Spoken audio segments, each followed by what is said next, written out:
Oramos. Nuestro Padre y nuestro Dios, te damos gracias una vez más por el grato privilegio que nos concedes de venir a este lugar para abrir tu palabra y estudiar las profecías del fin. Pedimos, Señor, la bendición de tu Espíritu Santo. Danos claridad de pensamiento y danos la disposición de aceptar lo que tienes para nosotros en este tema. Te damos gracias por escuchar nuestra oración, pues te lo pedimos en el nombre de Jesús. Amén. Quiero extenderle a todos los que han venido en el día de hoy una bienvenida muy cordial. Estamos contentos de que nos estén acompañando para esta sesión. Quiero también saludar a todas aquellas personas que nos están viendo vía satélite en las pantallas de televisión en diferentes países de habla hispana en el mundo. Nos alegra mucho que hayan tomado el tiempo para estar con nosotros. Si recuerdan bien, la vez pasada estudiamos el tema sobre la segunda bestia de Apocalipsis, el capítulo 13. Y dimos 12 características de esta segunda bestia. Ahora, en nuestro tema de hoy, ya que la vez pasada estudiamos las características a la luz de la Biblia, esta noche queremos ver el cumplimiento de estas profecías a la luz de la historia. Así que lo que voy a hacer es voy a tomar mis notas con referencias históricas y vamos a ver cómo se aplica esta profecía por sus 12 características a un poder, una superpotencia mundial que existe hoy. Quiero decirles para comenzar que esta segunda bestia de Apocalipsis 13, la bestia que tiene 2 cuernos como de cordero, representa en realidad a los Estados Unidos de Norteamérica. Y lo que quiero hacer es estudiar estas 12 características a la luz de la historia. Así que vamos a tomar el tiempo en nuestro tema de hoy para estudiar estas 12 características desde una perspectiva del cumplimiento histórico. Ahora, si ustedes recuerdan, la primera característica que analizamos la vez pasada es que este poder de Apocalipsis 13 es representado por una bestia. Y nos dimos cuenta que una bestia representa una nación o un reino. Necesitamos preguntarnos si los Estados Unidos de América es una nación o es un reino. Y la respuesta es que sí. Así que la primera característica es que una bestia representa un reino. Y los Estados Unidos de Norteamérica es una nación o un reino. Ahora alguien podría decir, bueno, Pastor Bor, pero eso se le podría aplicar a cualquier nación del mundo. Y es cierto, si tuviéramos nada más esta sola característica, podríamos decir que se aplica a cualquier nación del mundo. Pero vamos a ver que las otras características especifican que se está refiriendo a los Estados Unidos. La segunda característica que vimos la vez pasada es que esta nación se iba a levantar alrededor del año 1798, cuando la primera bestia de Apocalipsis 13 recibió su herida mortal. Es interesante notar que el fundador de la iglesia metodista, Juan Wesley, dijo en el año 1754, 3 décadas antes de que esa primera bestia recibiese su herida mortal, las siguientes palabras. Dijo Wesley: otra bestia aún no se ha levantado, pero no puede estar muy lejos, pues ha de aparecer al final de los 42 meses de la primera bestia. Es decir, Wesley reconocía en 1754 que la primera bestia estaba llegando al final de su carrera y que una segunda bestia se iba a levantar muy pronto, según dice en esa cita. Ahora preguntamos, ¿será que los Estados Unidos se levantó alrededor del año 1798? La respuesta es que sí. La Declaración de Independencia de los Estados Unidos se firmó en 1776. La Constitución de los Estados Unidos se ratificó en el año 1787. Las primeras 14 enmiendas de la Constitución se firmaron y se decretaron en 1791. Y el primer país en reconocer a los Estados Unidos como una nación o como un gobierno fue el gobierno de Francia en el año 1798, el mismo año en que la primera bestia recibió su herida mortal. Así que los Estados Unidos ciertamente se levantó alrededor del año 1798 y fue reconocido este país por primera vez como una nación por Francia en ese año específico. La tercera característica es la que encontramos en Apocalipsis el capítulo 12. Si ustedes recuerdan, después de los 1260 años en que la mujer iba a huir al desierto, perseguida al desierto, dice que al final de ese periodo la tierra iba a ayudar a la mujer y la tierra se iba a tragar las aguas de persecución que querían ahogar a la mujer. Ahora, no cabe duda de que los Estados Unidos es representado por la tierra, porque la historia nos dice que de Europa huyeron muchedumbres de personas aquí a los Estados Unidos buscando libertad de conciencia, buscando adorar a Dios de acuerdo a los dictámenes de su propia conciencia. Es decir, que este país, la tierra, le proveyó refugio a los que estaban siendo perseguidos por la bestia en Europa durante los 1260 años, para que ellos pudieran adorar a Dios de acuerdo a los dictámenes de su conciencia.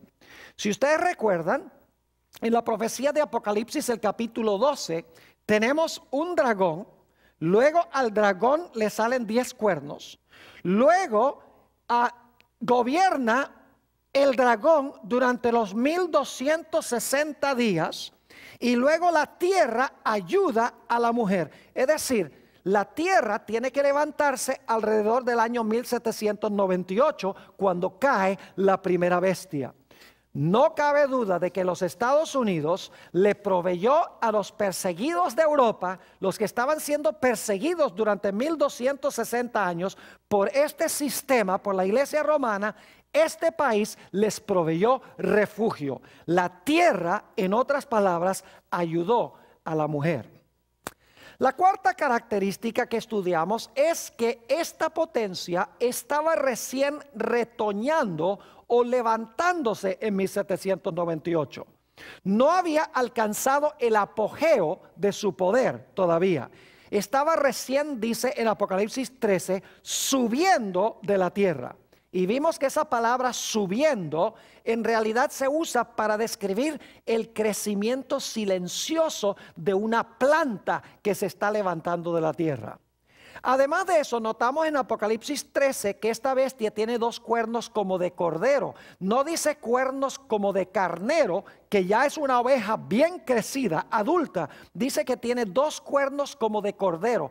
Es decir, está recién retoñando en 1798, recién levantándose y no ha alcanzado todavía el apogeo de su poder. Yo pregunto, ¿los Estados Unidos se estaba recién levantando en el año 1798 silenciosamente como una planta? Sí, porque los Estados Unidos no tuvo que pelear contra ninguna de las potencias anteriores. No se levantó en medio de guerras contra los poderes de Europa, sino que vino acá y se levantó como una planta silenciosa. Es interesante notar en el libro de G.A. Townsend, el libro se titula El Nuevo Mundo comparado con el Antiguo, en la página 462, él dice, como una semilla silenciosa, crecimos hasta llegar a ser un imperio, hablando de los Estados Unidos. Fíjense que este es un historiador secular, o sea, no es religioso, él no sabe nada de Apocalipsis 13. Y sin embargo dice, como una semilla silenciosa crecimos hasta llegar a ser un imperio. Así que los Estados Unidos estaban recién subiendo de la tierra en 1798.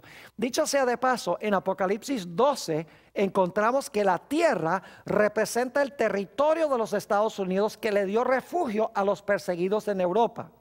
En Apocalipsis 13, la bestia que se levanta de la tierra representa el gobierno que se levanta en ese territorio. Es decir, la tierra es el territorio y la bestia que se levanta de la tierra ya es el país o la nación que se está levantando en ese territorio. La característica número 5 es que esta segunda bestia se levanta de la tierra y no se levanta del mar. Ustedes recuerdan que las demás bestias de Daniel capítulo 7 se levantaron del mar.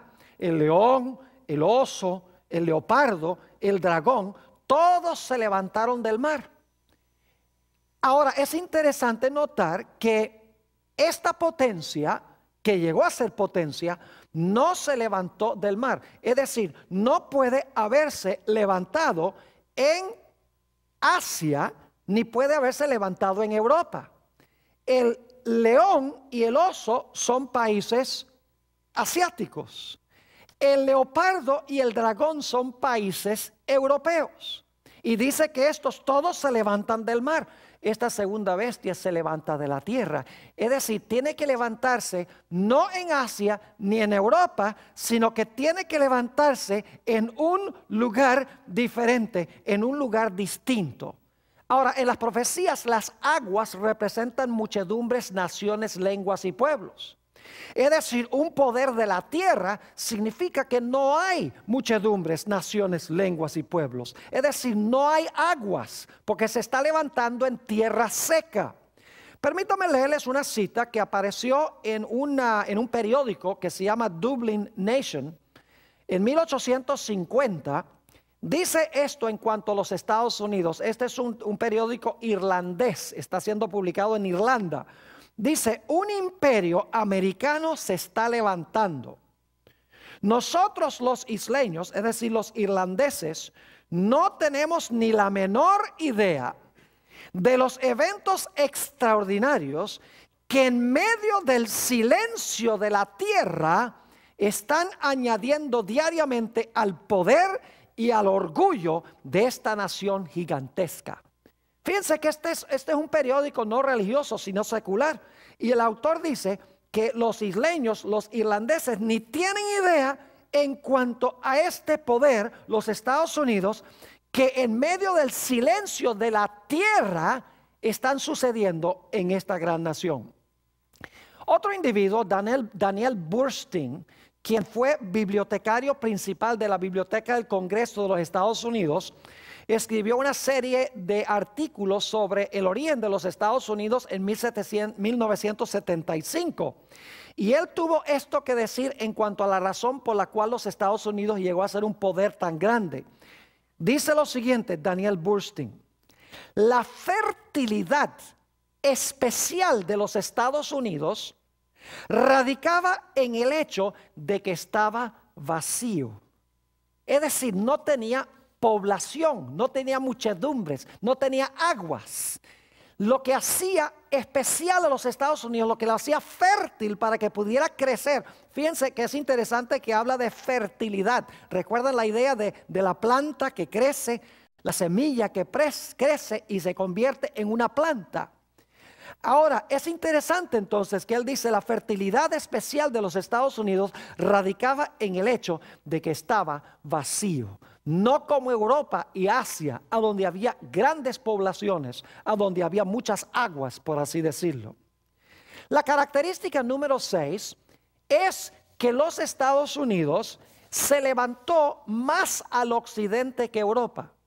Ya como les mencioné, el león y el oso, que representan a Babilonia y Medo-Persia, son países o fueron países asiáticos en el continente de Asia. El leopardo y el dragón representan a Grecia y a Roma, y esos dos poderes gobernaron en Europa, uno más hacia el oriente de Europa y Roma hacia el occidente de Europa. Lo cual significa que esta segunda bestia de Apocalipsis 13 debe levantarse más al occidente que Asia o que Europa. Ahora, lo único que ustedes tienen que hacer es mirar un mapa, y al mirar el mapa se van a dar cuenta que el orden de los continentes tiene uno a Asia, luego tiene uno a Europa y entonces tiene uno a América. Exactamente la secuencia que uno halla en la profecía de Daniel 7 y en la profecía de Apocalipsis el capítulo 13. La séptima característica que vimos la última vez es que esta bestia que se levanta de la tierra tiene dos cuernos como de cordero. Nos dimos cuenta que los dos cuernos representan dos reinos que se reconocen en esta nación. Nos dimos cuenta que un cuerno representa el poder civil, el Estado, mientras que el otro cuerno representa el poder religioso, representa la iglesia. Es decir, dos reinos que existen en un solo reino, pero separados porque son dos cuernos. Es decir, dos reinos en un solo reino, pero separados. Y nos dimos cuenta que en los Estados Unidos de América, en su origen, hubo el reconocimiento de dos reinos, la iglesia y el Estado, no juntos, pero separados. Permítanme leerles algunas citas aquí de los grandes padres de la patria aquí en los Estados Unidos. En primer lugar, George Washington, que es el fundador de los Estados Unidos. Dice lo siguiente, y estas palabras están inscritas en el monumento de Washington, en Washington, D.C. Dice: el omnipotente Dios creó a la mente libre. Todo intento de influenciarla por medio de castigos o cargas temporales es desviarse del plan del santo autor de nuestra religión. Ninguna persona se verá obligada a frecuentar o apoyar ninguna adoración religiosa o ministerio, ni sufrirá por causa de sus opiniones religiosas o creencias religiosas, sino que todos dispondrán de libertad para profesar y defender por la argumentación sus propias opiniones en materia de religión. Es decir, George Washington dijo: nadie puede obligar a nadie a practicar cierta religión. Todos son libres de practicar su religión, porque la religión es algo que tiene que ver con la relación del individuo con Dios, no del gobierno con el individuo. Tenemos también las palabras de Thomas Jefferson, que fue el arquitecto de la Constitución de los Estados Unidos. Dice también en el monumento de Jefferson, allá en Washington, D.C., las siguientes palabras: solo el error necesita el apoyo del Estado. Solo el error necesita el apoyo del Estado. La verdad se puede mantener por sí sola. Es decir, el Estado no está para defender y apoyar a la iglesia. Thomas Jefferson también habló de la pared de separación entre la iglesia y el Estado. Es una metáfora que se originó con él. James Madison, quien fue el autor intelectual de la Constitución de los Estados Unidos, habló de la separación radical entre la iglesia y el Estado. Estos fueron los grandes fundadores de los Estados Unidos, reconociendo que la religión debe mantenerse separada del Estado. Es interesante notar también las palabras de Benjamin Franklin. Benjamin Franklin era un hombre muy inteligente, además de eso era inventor, era un científico de alta alcurnia. Y fíjense lo que dijo Benjamin Franklin sobre la religión. Dijo: cuando una religión es buena, creo que se apoyará a sí misma. Cuando no se apoya a sí misma y Dios no se encarga de apoyarla, de tal manera que los que la profesan tienen que pedirle a los poderes civiles que la ayuden, es señal, creo yo, de que es una religión mala. Es decir, cuando el Estado tiene que apoyar y sostener a la iglesia, eso está mal. Es una religión equivocada y falsa. En los Estados Unidos se escribió la Constitución y se ratificó en 1787. Y en 1791 se agregaron 14 enmiendas a la Constitución. Es interesante notar la primera enmienda de la Constitución de los Estados Unidos.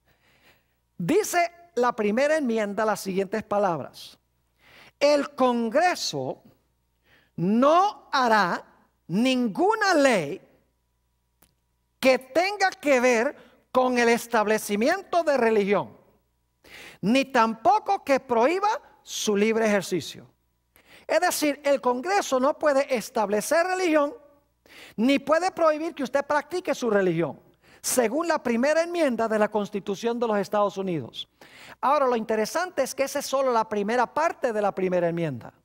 La segunda parte de la primera enmienda garantiza derechos civiles. Le garantiza a la gente el derecho de expresión. Le garantiza el derecho de reunirse pacíficamente. Le garantiza al ciudadano el derecho de exigirle al gobierno que se le haga justicia si alguien le hizo una injusticia. Es interesante que la primera enmienda de la Constitución de los Estados Unidos, ratificado en 1791, los que escribieron esto hablaron en la primera parte de la enmienda sobre el hecho de que el Congreso no podía hacer ninguna ley que estableciera religión, ni tampoco podía prohibir que la gente practicara su religión. Y luego en la segunda parte de la primera enmienda garantiza derechos civiles. Eso demuestra que los que formaron la Constitución de los Estados Unidos y las enmiendas reconocieron que la iglesia es iglesia y el Estado es Estado, y no se deben mezclar las dos cosas. Los padres constitucionales de los Estados Unidos conocían tres cosas. Número uno, conocían la Edad Media. Conocían lo que sucedía cuando la iglesia se une con el Estado. Estaban viviendo cerca del tiempo cuando cayó ese primer poder que persiguió durante 1260 años. Así que ellos sabían que en la Edad Media la iglesia se había unido con el Estado y sabían que como resultado había venido la persecución. Así que ellos dijeron, no queremos un sistema como el de la Edad Media, que unió la iglesia con el Estado, porque ahí viene persecución. También conocían la historia de la época de la colonia en los Estados Unidos. ¿Saben ustedes? La historia de los Estados Unidos se puede dividir en dos grandes segmentos: la época colonial y la época constitucional. Yo no sé si ustedes sabían, pero en la época colonial de los Estados Unidos, la iglesia y el Estado estaban unidos. ¿Y saben lo que pasaba? Cuando una persona, por ejemplo, el diezmo se le pagaba era al gobierno y el gobierno le pagaba a los pastores, le pagaba a los ministros en la época colonial de los Estados Unidos. Y claro, la gente en la iglesia que no diezmaba, o le ponían una multa o los echaban a la cárcel. Lo mismo si la gente no iba a la iglesia el domingo porque se creía que el domingo era el día de reposo. Si una persona no iba el domingo, lo primero que podían hacerle era ponerle una multa. Si insistía en no seguir yendo, entonces lo echaban a la cárcel. Inclusive había una ley en la colonia de los Estados Unidos que decía que si por una tercera ofensa a la persona se le podía aplicar el castigo capital, es decir, se le podía matar por no asistir a la iglesia el domingo. Es decir, que en la época colonial se había unido la iglesia con el Estado y el resultado era la persecución. Y los padres constitucionales que vivieron más de 150 años después de la época de la colonia, dicen: nosotros no queremos nada como en la Edad Media, ni queremos nada como en la época colonial. Queremos separar la iglesia del Estado, los dos cuernos como de cordero, de tal manera que no surja la persecución. Ahora es interesante notar que la profecía nos dice que esta bestia que tiene dos cuernos como de cordero, dos principios en armonía con Cristo, porque el cordero representa a Cristo. Cristo reconoció dos reinos. Jesús dijo: dad a César lo que es de César y a Dios lo que es de Dios. Dijo: mi reino no es de este mundo. ¿Ve? Dice: hay un reino de este mundo y hay el reino mío. Dice: hay que mantenerlos separados. Pero es interesante notar que según la profecía de Apocalipsis 13, esta bestia que profesaba tener dos principios como los de Cristo, iba a terminar hablando como un ¿qué? Iba a terminar hablando como un dragón.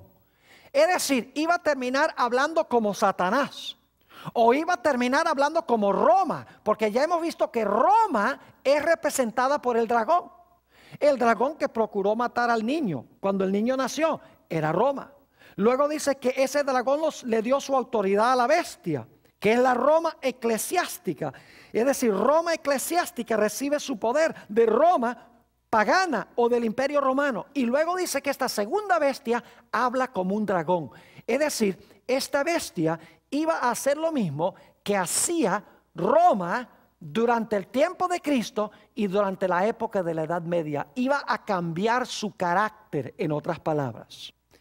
Saben que en los Estados Unidos hoy en día se están empezando a escuchar los gruñidos del dragón.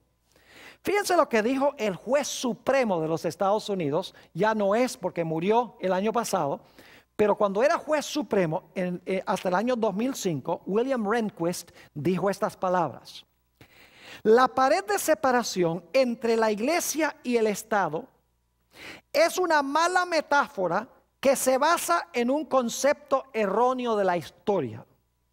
Es una metáfora que no ha servido para nada como una ayuda para juzgar. Debe ser franca y explícitamente abandonada. El juez de la Corte Supremo, de la Corte Suprema de los Estados Unidos, diciendo hay que deshacerse de la idea de la separación de la iglesia y el Estado. Roberto Grant, uno de los líderes de una organización que se llama La Voz Cristiana. Esa organización ya no existe, pero fue hace algunos años y demuestra cuál es el sentir que hay en los Estados Unidos en el presente. Dice, si los cristianos nos unimos, podemos hacer cualquier cosa. Podemos implementar cualquier ley o enmienda. Y esto es precisamente lo que tenemos la intención de hacer. Es decir, vamos a unirnos los cristianos y vamos a imponer la ley como nosotros queramos. Es decir, la iglesia posesionándose del Estado, como sucedió en la Edad Media. Ralph Reed, quien fue el director ejecutivo de la Coalición Cristiana, ya no es, pero fue, esto fue muy recientemente, dijo lo siguiente: lo que los cristianos tenemos que hacer es tomar el control de este país de nuevo. Un precinto a la vez. Un vecindario a la vez, un estado a la vez. Honestamente, creo que durante mi vida veré de nuevo a un país que es gobernado por cristianos. Fíjense la idea nuevamente de que los cristianos deben tomar posesión del gobierno. Keith Fournier, que escribió un libro que se llama Católicos Evangélicos y que por mucho tiempo fue el director ejecutivo de una organización de Pat Robertson que se llama Centro Americano de la Ley y la Justicia, dijo estas palabras: derribemos este muro. Y lo puso con un signo de exclamación. Ahora, cuando uno mira la Corte Suprema de los Estados Unidos, uno se da cuenta que hay gran peligro con la separación de la iglesia y el Estado. La Corte Suprema de los Estados Unidos tiene 9 jueces y en el presente 5 de esos jueces son católicos romanos. 4 de ellos son ultraconservadores. Los nombres de los 5 son el juez Thomas, el juez Scalia, el juez Kennedy, el juez Roberts y el más reciente Samuel Alito. Son personas que traen la idiosincrasia católica a un país protestante. La idea de que la iglesia y el Estado deben estar unidos. Es decir, que el Estado debe beneficiar y debe ayudar a la iglesia. Es interesante notar no solamente el hecho de que en la Corte Suprema hay 5 jueces católicos, que algunos de ellos, Thomas y Scalia, y Roberts y Alito, dicen abiertamente que la separación de iglesia y Estado no debe existir en este país. Pero es interesante notar lo que dicen los ministros protestantes también. Por ejemplo, W.A. Criswell, quien por mucho tiempo fue pastor de la iglesia más grande en los Estados Unidos, la Iglesia Bautista del Sur en Dallas, Texas, y que también fue presidente de la Convención Bautista del Sur, dijo estas palabras: yo creo que esta idea de la separación de la iglesia del Estado es el figmento de la imaginación de un incrédulo.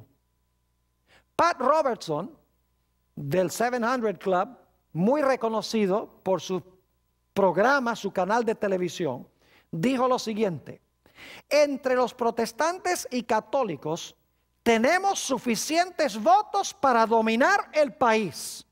Y cuando la gente diga, ya basta, nosotros vamos a tomar las riendas. Imagínense, palabras que suenan como la voz del dragón. La iglesia posesionándose del Estado. Keith Fournier, que ya mencioné, dijo estas palabras: la pared de separación entre la iglesia y el Estado, que fue edificada por humanistas seculares y otros enemigos de la libertad religiosa, tiene que caerse. Esa pared es una mayor amenaza para la sociedad que lo que era el muro de Berlín. Aquellos que se oponen a nuestros puntos de vista son los nuevos fascistas. George Bush, el presidente ahora de los Estados Unidos, firmó una dirección ejecutiva, una orden ejecutiva de que el gobierno podía tomar dinero federal para darle a las iglesias para que lleven adelante su obra de caridad. Es una violación de la separación de iglesia y Estado. Además de eso, él aprobó que el gobierno puede tomar dinero público que reciben de nuestros impuestos y se lo pueden dar a los padres para que los padres manden a sus hijos a escuelas sectarias, es decir, a escuelas religiosas. Una violación abierta de la separación de iglesia y Estado. Lo que es más aterrador, y ustedes lo vieron recientemente, fue la reacción a la muerte del Papa Juan Pablo II. Fue algo extraordinario. Por 3 semanas uno no podía ver ninguna otra noticia, sino la noticia en cuanto a la muerte de Juan Pablo II en todos los canales de las noticias. Imagínense que el Vaticano es la nación más pequeña, una de las más pequeñas, posiblemente Mónaco sea igual, pero es una de las naciones más pequeñas del mundo. No tiene ejército, ni tiene armamentos. Y sin embargo, por 3 semanas no se podía saber nada sino en cuanto a la muerte del Papa. 80 líderes de países del mundo fueron allá representando a sus respectivos países. 200 países estaban representados allí. Las grandes religiones estaban representadas. Habían líderes budistas, habían líderes hinduistas, habían líderes judíos, inclusive habían líderes musulmanes. 3 presidentes de los Estados Unidos estuvieron allí, junto con Condoleezza Rice, y también estaba presente Bill Clinton allí. Y apareció una foto en el periódico con todos estos representantes de los Estados Unidos arrodillados delante del féretro de Juan Pablo II. 300,000 personas se reunieron en la plaza de San Pedro para presenciar el funeral de Juan Pablo II. 5 millones de personas entraron a la ciudad de Roma para este evento. Algunas personas se pararon por 24 horas en cola, esperando nada más ver el cuerpo de Juan Pablo II. Si ustedes recuerdan que cuando se dio la herida mortal, no había país en el mundo que quería tener una relación con esta potencia. Los tiempos ciertamente han cambiado grandemente. La Biblia dice que esta bestia tenía 2 cuernos de cordero, pero que habló como un dragón. Y estamos empezando a escuchar la voz del dragón. La característica número 8 es que esta potencia tiene que ser un poder de alcance global, militarmente, políticamente y económicamente. Y la razón por la cual sabemos esto es porque prohíbe comprar y vender, manda a matar a nivel global los que no reciban la marca de la bestia. Tiene que tener gran influencia militar, política y económica en todo el mundo. Es decir, que en Apocalipsis 13 tenemos 2 poderes de extensión global. Un poder que gobernó 1260 años y que en 1798 recibió una herida mortal. El otro poder que en ese mismo año, 1798, estaba levantándose al poder y que iba a cobrar proporciones globales. Es decir, estos 2 poderes iban a tener influencia global e iban a existir en el mundo alrededor del mismo tiempo. ¿Qué podríamos decir del crecimiento de los Estados Unidos? Empezó pequeño.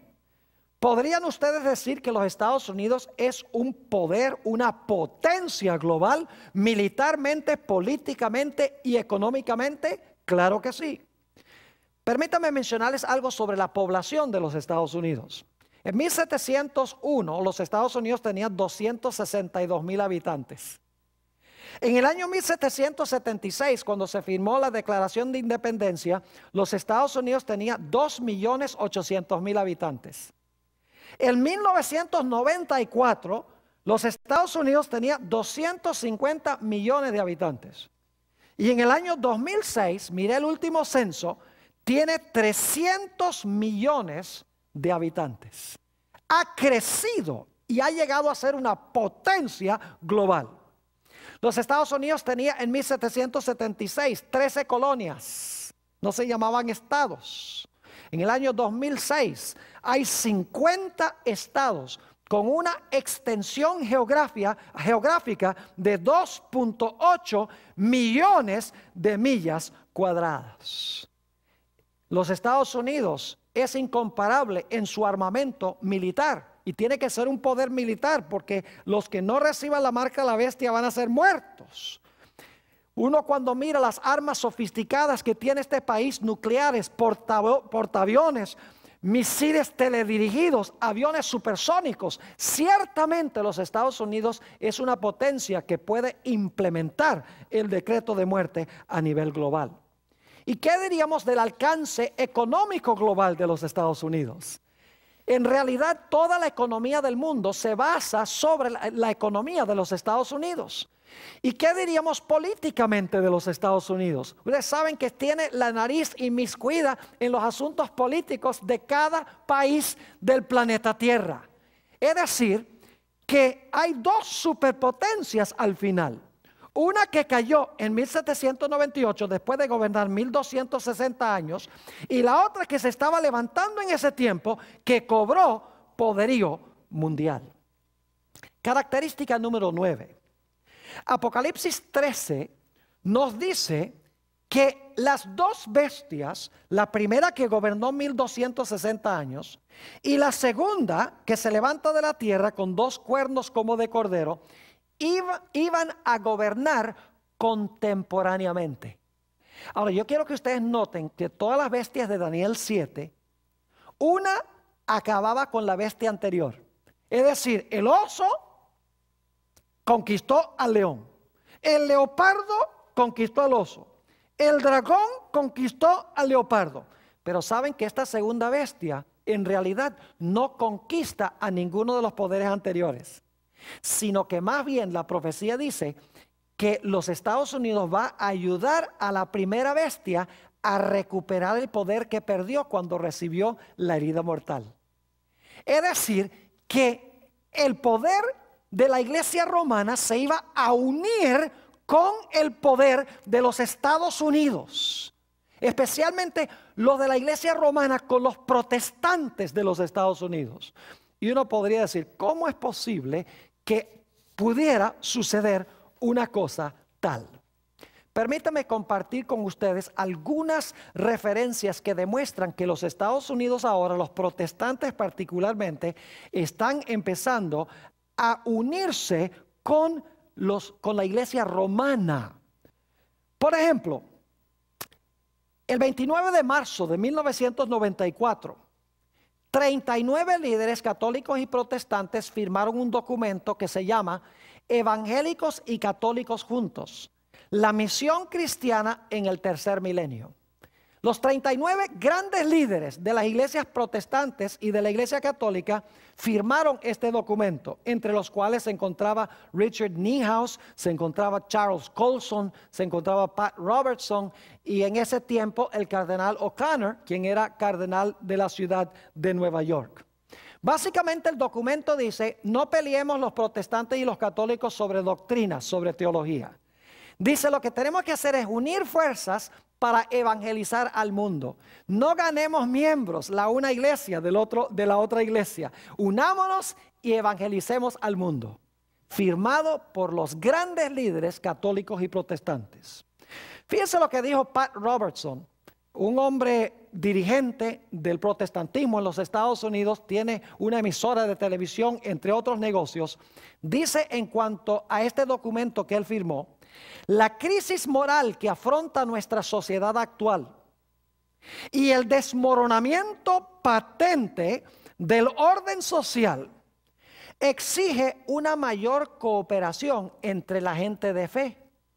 Ha llegado el momento de echar a un lado nuestras pequeñas diferencias doctrinales y enfocarnos en Cristo Jesús. Yo apoyo este documento, dice Pat Robertson, porque creo que es imperativo que trabajemos para unir al cuerpo de Cristo. Otro documento que firmaron los católicos con los luteranos, yo no sé si ustedes recuerdan, pero Martín Lutero fue el que comenzó la Reforma Protestante en el año 1517. Se separó de la Iglesia de Roma porque él creía que la Iglesia de Roma estaba enseñando ideas erróneas sobre la justificación por la fe. Él decía: la Iglesia romana dice que uno se salva por sus obras, pero la Biblia dice que uno es salvo por fe. Pues saben ustedes que por un periodo de 33 años, los teólogos de la Iglesia Luterana, 61,5 millones de miembros en la Iglesia Luterana, se unieron con los teólogos de la Iglesia Católica para estudiar de nuevo el asunto de la justificación por la fe. El 31 de octubre de 1999, estos teólogos firmaron un documento que se llama Declaración Conjunta sobre la Justificación por la Fe. ¿Y saben ustedes lo que dijeron en este documento? Los luteranos y los católicos dijeron que la reforma protestante nunca debería haber sucedido. Dijeron: en realidad fue una batalla de palabras, porque estamos de acuerdo en realidad sobre la justificación por la fe, pero era una batalla semántica, malos entendidos entre uno y el otro, pero en realidad no había ninguna diferencia teológica entre el protestantismo y el catolicismo. Increíble que los luteranos mismos estuviesen firmando este documento con la iglesia de la cual se habían separado. Es interesante notar que los protestantes están más y más adoptando el punto de vista de la Iglesia Católica de la Virgen María. Yo nunca pensé que los protestantes podían adoptar la mariología de la Iglesia Católica. Pero es interesante, en la revista Time del 21 de marzo del 2005 apareció este título: Ave María. Los católicos por largo tiempo la han venerado, pero los protestantes han hallado sus propias razones para celebrar a la Madre de Jesús. Es decir, los protestantes están empezando a adoptar la mariología de la Iglesia Católica. Ahora, hay tantas cosas más que podría hablar sobre el acercamiento entre católicos y protestantes. ¿Sabe? Una de las cosas que ha unido grandemente a los católicos y los protestantes es pelear juntos en contra del desmoronamiento moral de la sociedad. Es decir, pelear en contra de los que están diciendo que debemos legalizar matrimonios entre homosexuales. Los protestantes y los católicos dicen: unámonos para pelear en contra de esos. También los protestantes y los católicos se han unido en la causa de prohibir el aborto, de defender la vida. Y dicen: unamos nuestras fuerzas para defender la vida y para prohibir el aborto. Ahora, yo no estoy diciendo que el aborto está bien. Yo creo que el aborto está mal. Pero lo que estoy diciendo es que estas causas sociales lo que están haciendo es uniendo a los católicos con los protestantes para batallar contra el desmoronamiento social, es decir, la caída de la moral de la sociedad. Y entonces dicen: olvidémonos de doctrinas, olvidémonos de las enseñanzas, tenemos un enemigo común, peleemos en contra de ese enemigo. El Concilio Vaticano II acercó mucho a los católicos y los protestantes. Además de eso, la elección del presidente John Kennedy, ojalá tuviera tiempo de hablar de todas las circunstancias sociales. Cuando Kennedy fue electo en los Estados Unidos, la gente decía: ¡ay, se acabó el mundo, ahora viene la persecución! Pero en realidad John Kennedy fue muy admirado por la gente en los Estados Unidos y también por la gente fuera, y no vino la persecución. Así que la gente empezó a decir: bueno, este sistema no representa en realidad ningún peligro. ¿Saben ustedes que la caída del comunismo allá en Europa Oriental se debe a una alianza que hizo el presidente Ronald Reagan con el Papa Juan Pablo II. Fíjense la unión de los Estados Unidos con la iglesia romana, tal cual lo dice Apocalipsis 13. La segunda bestia ayuda a la primera bestia a recuperar su poder.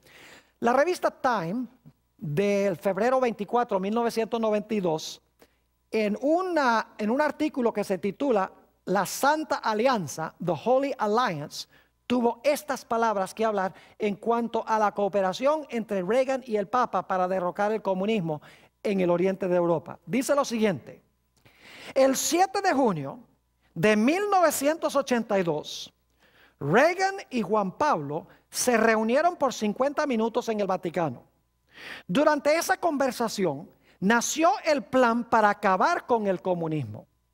En esa reunión, Reagan y el Papa acordaron emprender una campaña clandestina para apresurar la disolución del imperio comunista, declara Richard Allen, el primer asesor de seguridad nacional de Reagan. Esta fue una de las grandes alianzas secretas de todos los tiempos. Los Estados Unidos puso de su parte su poderío militar y su poderío económico, mientras que el Vaticano puso su servicio de inteligencia, porque tenía muchos miembros en Europa Oriental, y le facilitó eso a los Estados Unidos, y los Estados Unidos usó su poder militar y su poder económico para derribar el comunismo. No es coincidencia de que Juan Pablo II y Ronald Reagan fueron ambos heridos con una separación de cuestión de meses, y las heridas que les suministraron fueron curadas y siguieron gobernando sobre los Estados Unidos y sobre el Vaticano. Es interesante notar lo que están diciendo los líderes protestantes en cuanto a la necesidad de que los Estados Unidos se una con la iglesia romana. Voy a leer algunas citas aquí rápidamente. Robert Grant, quien mencioné, estableció una organización que se llama Voz Cristiana, dijo esto: si los cristianos nos unimos, podemos hacer lo que queramos, podemos pasar cualquier ley o enmienda. Y esto es precisamente lo que tenemos la intención de hacer: unirse los católicos con los protestantes, un país protestante como Estados Unidos con la iglesia romana. Encontramos que siguió diciendo Robert Grant lo siguiente: podemos hacer lo que queramos, podemos enmendar la Constitución, podemos elegir a un presidente. Y ustedes saben que el protestantismo, unido con los católicos, en realidad influyeron sobre la elección de George Bush en sus dos elecciones. Dice, podemos elegir a un presidente, podemos cambiar o hacer cualquier ley del país y nos incumbe hacerlo. Ralph Reed, de gran influencia en la coalición cristiana, dijo estas palabras: resulta obvio que algunas enseñanzas son más importantes que otras, y debemos estar de acuerdo en esos puntos esenciales, mientras que al mismo tiempo damos cierta flexibilidad en otros puntos que son menos esenciales para la fe. Es decir, las diferencias entre protestantes y católicos, echémoslas a un lado y unámonos en lo que tenemos en común. Ya mencioné W.A. Criswell, quien fue presidente de la Convención Bautista del Sur y pastor de la iglesia más grande en esa época, bautista, que quedaba en la ciudad de Dallas. Dijo estas palabras: no conozco a ningún grupo que esté más comprometido con las doctrinas fundamentales del cristianismo que la iglesia católica. Un bautista diciendo eso. ¿Qué diríamos de Billy Graham? Note las palabras de Billy Graham, el decano de los evangelistas. Dice esto: me he dado cuenta que mis creencias son esencialmente las mismas que sostienen los católicos romanos ortodoxos. Increíble. En 1981, Billy Graham dijo que el Papa Juan Pablo II era el mayor líder moral del mundo y también el más grande evangelista. Continuó diciendo esto Billy Graham: mis viajes por todo el mundo y los contactos que he tenido con los pastores de todas las denominaciones me han convertido en un ser ecuménico. Nos separa la teología, y en algunos casos la cultura y la raza, pero nada de eso me importa ya. En el programa Good Morning America, Billy Graham declaró las siguientes palabras: yo admiro al Papa, los dos hablamos sobre los mismos asuntos morales. El Papa Juan Pablo II proclamó una encíclica que se titula Ut Unum Sint, que todos sean uno, a donde él invita a todos los cristianos a unirse bajo el mismo liderazgo de la Iglesia romana. Benedicto XVI, el nuevo Papa, ha dicho que uno de los propósitos principales de su pontificado es unir a todos los grupos religiosos. Juan Pablo II también escribió una carta pastoral, Dies Domini, invitando a todos los cristianos a observar el día domingo como el día de reposo. Y como la mayoría de los cristianos guardan el domingo, ya sean protestantes o católicos, es un punto que ellos pueden tener en común. Tenemos que cubrir rápidamente las últimas características. La característica número 10 es que esta segunda bestia va a ser una imagen de la primera bestia. Ahora, ¿cómo fue la primera bestia? Si ustedes recuerdan, en primer lugar, la primera bestia unió la iglesia con el Estado. En segundo lugar, pensó que podía cambiar los tiempos de Dios, ya lo vimos. En tercer lugar, profesó que podía cambiar la ley de Dios. Y en cuarto lugar, persiguió a los que no estaban en armonía con ella. Es decir, que en los Estados Unidos va a haber un reflejo de lo que existió en Europa durante la Edad Media. Ahora, ¿se están viendo movimientos en los Estados Unidos para unir la iglesia con el Estado como era en Europa? ¿Se está viendo ese reflejo, esa imagen? Claro que sí. En los Estados Unidos, si ustedes oyen la predicación sobre las profecías, ustedes van a descubrir que las predicaciones, y no tengo tiempo de cubrirlo todo, la interpretación de las profecías es mayormente futurista o preterista. Es decir, que el anticristo se levantó en el Antiguo Testamento, Antíoco Epífanes, o que el anticristo se va a levantar allá en el futuro, en Jerusalén, después que la iglesia es raptada al cielo, y que se va a reconstruir el templo de Jerusalén allá. Los protestantes enseñan especialmente un anticristo futuro, mientras que los católicos enseñan un anticristo pasado. Y mientras tanto, vemos un reflejo de lo que fue en la Edad Media en los Estados Unidos y la gente no lo ve porque está mirando un panorama profético que no es bíblico. Está mirando a donde no es. En los Estados Unidos la mayoría de los cristianos guardan el domingo. Ese es el cambio en la ley. Al guardar el domingo están reconociendo la autoridad del que profesa haber cambiado el día.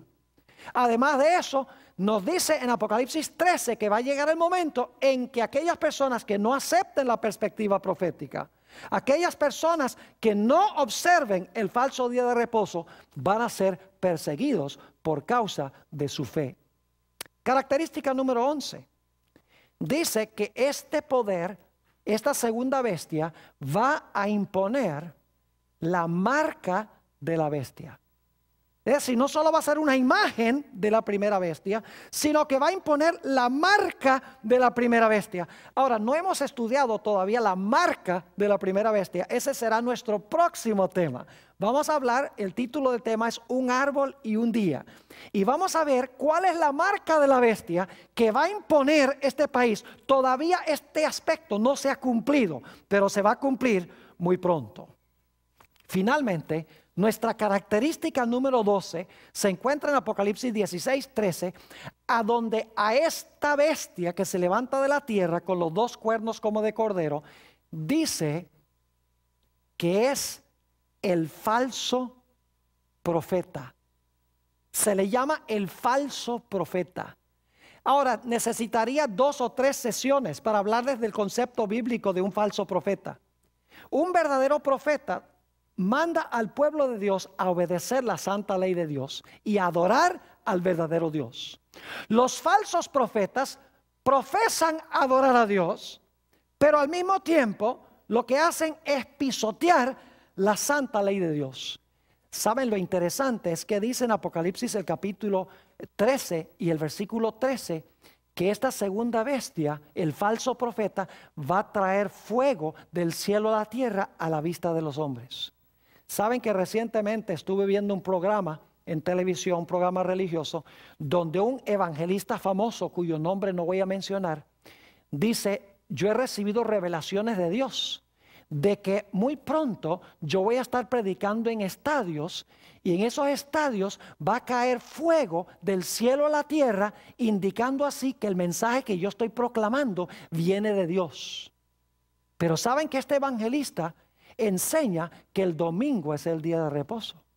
Y es uno de los individuos que quiere unir el protestantismo y el catolicismo. Y quiere derribar la pared de separación entre la iglesia y el Estado. Pero le está diciendo: yo soy un profeta y va a caer fuego del cielo un día cuando yo esté predicando en los estadios, en los Estados Unidos y diferentes partes del mundo.